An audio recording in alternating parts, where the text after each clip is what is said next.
असा आपण ठेवून घ्यायचा आहे. ब्लाऊज असा सरळ ठेवून घेतला तर पूर्ण उंची आपल्याला घेता येत नाही ब्लाऊजची.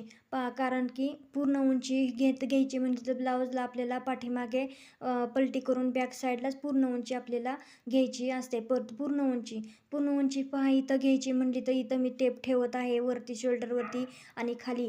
पहा इथं पूर्ण उंची घ्यायची म्हणले तर सरळ आपण जर ब्लाऊजला व्यवस्थित ताण दिला थोडासा तर इथं लूज असतं मध्ये कापड, त्याच्यामुळे किती ताणलं तर ते कापड आपल्याला लांबतं, त्याच्यामुळे आपली इथं पूर्ण उंची आपली सरळ चुकणार आहे. त्याच्यामुळे आपण हा पूर्ण उंची ब्लाऊजची घेण्यासाठी आपण ब्लाऊज हा पलटी करून घेणार आहोत अशा पद्धतीने. व आता आपण पूर्ण उंचीचे माप इथं घेणार आहोत. पूर्ण उंचीचं माप घेण्यासाठी ब्लाऊज व्यवस्थित सरळ करून घ्या, पसरून घ्या व्यवस्थित. कुठे ब्लाऊजला फुग्या चुन्या येऊन देऊ नका, सरळ ब्लाऊज ठेवून घ्या अशा पद्धतीने. व ठेवून घेतल्यावर आता आपण पूर्ण उंचीचे मापे इथं आपण घेणार आहोत. त्याच्यामुळे प्रेस करून घ्या. तुमचा ब्लाऊज व्यवस्थित नसेल तर कस्टमरचा कोणाचा आला कधी तर प्रेस करून घ्या, कुणाचाही असू द्या. मापे घेण्यासाठी ब्लाऊज असेल तर चुन्या पडत असेल, चुरगळा असेल तर प्रेस करून घ्या.